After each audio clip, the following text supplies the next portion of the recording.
Bonjour les petits calamars, bienvenue dans cette nouvelle vidéo. 5 nouveaux faits sur le xénomorphe, tout beau, tout chaud. Je sais que vous adorez ça, moi j'adore en faire, donc on va continuer à en faire. On va parler du xénomorphe et on va aussi en fin de vidéo parler de Fireteam, puisque vous avez été plusieurs à m'en parler. Donc eh bien, je vais donner mon avis sur le jeu, voir ce que il va nous réserver tout simplement lorsque la bêta va arriver notamment. J'ai hâte de mettre ma main dessus. Et dernière chose avant de commencer, juste je sais que je le répète à chaque début de vidéo, mais vraiment, à 70% des gens qui regardent la vidéo en moyenne ne sont pas abonnés. Et ça coûte rien, vraiment, ça ne coûte rien. Abonnez-vous s'il vous plaît. Likez, commentez, partagez, mais un petit abonnement avec la cloche, ça vous permet d'être au courant lorsque je sors des vidéos. Et honnêtement, ça permet de faire avancer la chaîne à pas de géant. Donc ça coûte rien et ça peut rapporter gros. Voilà, et je vous laisse profiter de la vidéo, on se retrouve à la fin.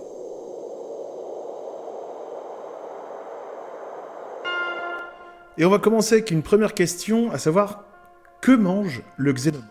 En effet, on ne sait pas grand-chose sur leur alimentation. D'un point de vue scientifique, il apparaît impératif que le xénomorphe ait un accès à une source de nourriture, à moins que son fonctionnement interne ne soit comme celui des plantes. De plus, on sait que le chestbuster se nourrit à l'intérieur de son hôte. Alors qu'en est-il d'un spécimen adulte? Eh bien, des théories laissent à penser que, comme les mouches, sa deuxième mâchoire lui permettrait de pomper sa nourriture et que l'acide présent dans le corps du xénomorphe lui permettrait une digestion du repas. Une autre piste intéressante peut être trouvée dans le livre du premier film qui inclut une scène coupée au montage dans laquelle l'alien est surpris par l'équipage du Nostromo en train de chercher sa pitance dans les réserves du vaisseau. De plus, dans l'une des scènes d'Alien 3, on peut découvrir le runner en train d'apparemment dévorer le corps d'un des prisonniers. Une chose est sûre dans tout ça, c'est que le xénomorphe suit un régime carnivore. Et oui, par le biais des comics, puisque le Dr Church, expert en xénomorphes et un peu fou sur les bords, a effectué plusieurs expériences sur le comportement de ces derniers et il a démontré une certaine appétence de ces créatures pour les cochons. Et avec le fait numéro 2, on va parler de la vision du xénomorphe. En effet, le xénomorphe, il ne présente pas de globe oculaire, donc la question se pose, comment fait-il pour repérer ses proies? On a un début de réponse du côté des requins.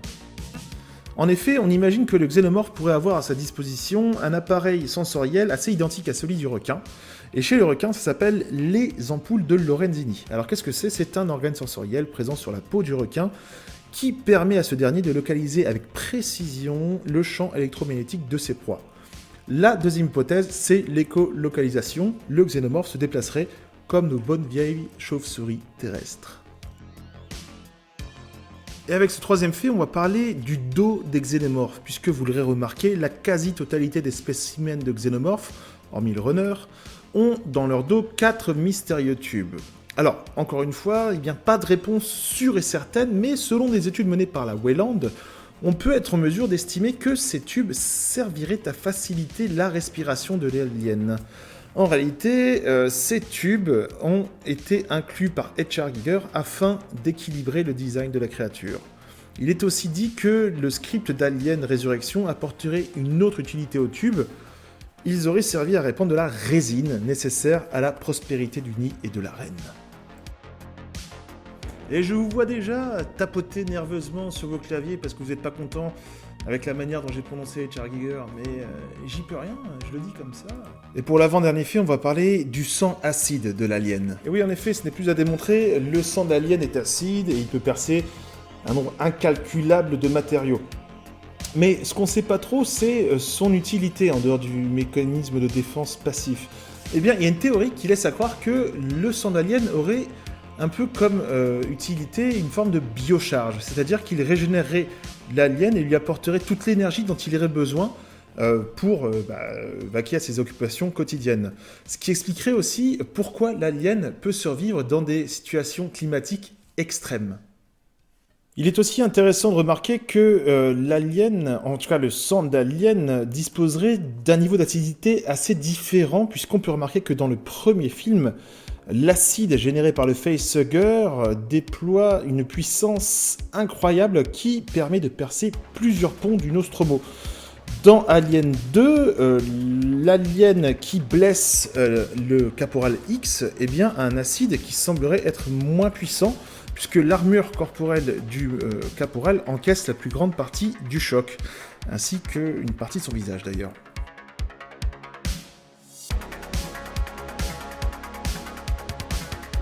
Et avec le dernier fait, on va aller un petit peu dans la pop culture, puisqu'il y a une artiste russe qui s'appelle Daria Donatelli, qui récemment, en plus d'avoir organisé une soirée à thème Alien, a composé une chanson intitulée Alien Mother.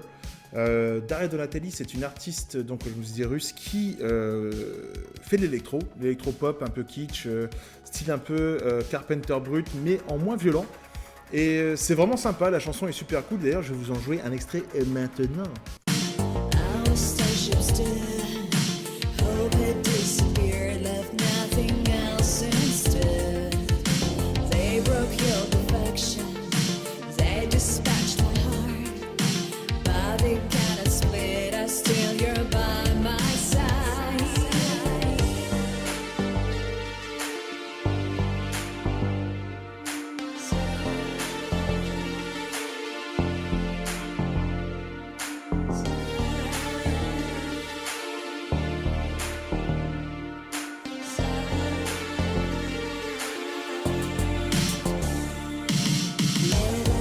D'ailleurs, merci à Daria de bien avoir accepté que j'utilise sa chanson pour illustrer mon propos.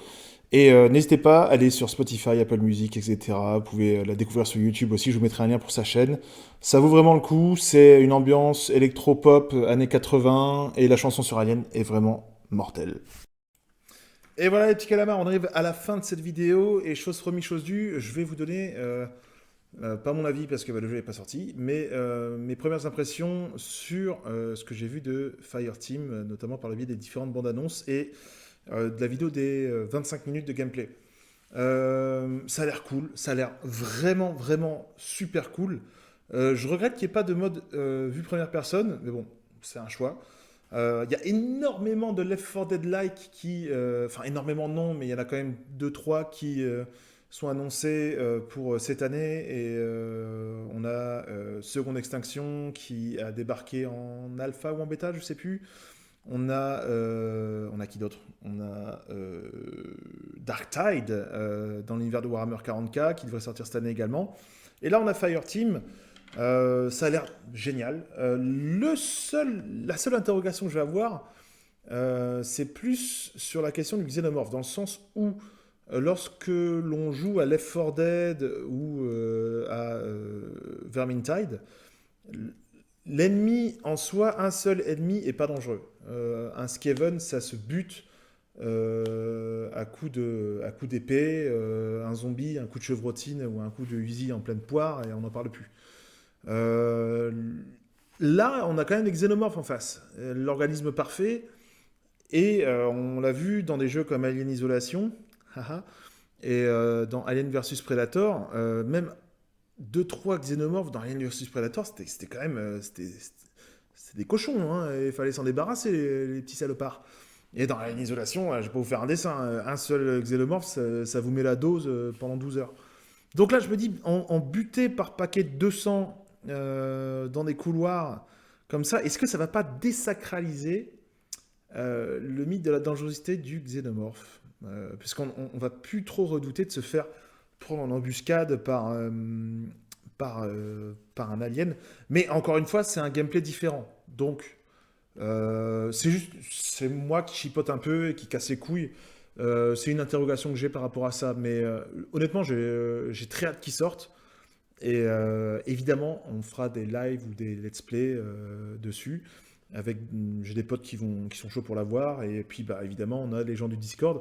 D'ailleurs, je tenais vous remercier vous tous derrière vos écrans, et à remercier aussi les gens du Discord.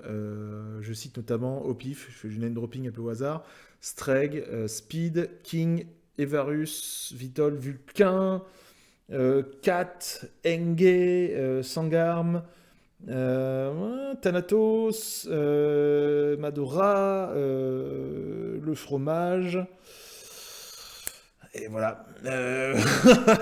Pour les autres, plein de bisous, et voilà, mais merci beaucoup, et je vous invite à nous rejoindre sur le Discord, à vous abonner d'abord, c'est important, abonnez-vous d'abord. et à nous rejoindre sur le Discord parce qu'on se marre bien. Et il y a une bonne ambiance, une jolie communauté. On est à peu près, je sais plus, une centaine, on me le dira dans les commentaires. D'ailleurs, je compte sur toi, Vitold, pour mettre un lien. Et voilà, je renouvelle mon petit message du début de la vidéo, n'hésitez pas à vous abonner, c'est important. Et puis voilà. Donc là, bah, c'est la fin de la vidéo. J'espère que ça vous a plu. On se reverra très prochainement pour une prochaine vidéo pour continuer la suite de l'histoire de la Weyland-Yutani. Et si vous avez d'autres noms d'entreprises à me suggérer, je suis tout oui. Donc bah, dites-le moi. Et puis bah, en attendant, des gros bisous. Prenez soin de vous. Portez vos masques, respectez le confinement. Et voilà. À très bientôt les calamars. Et merci encore. Bise.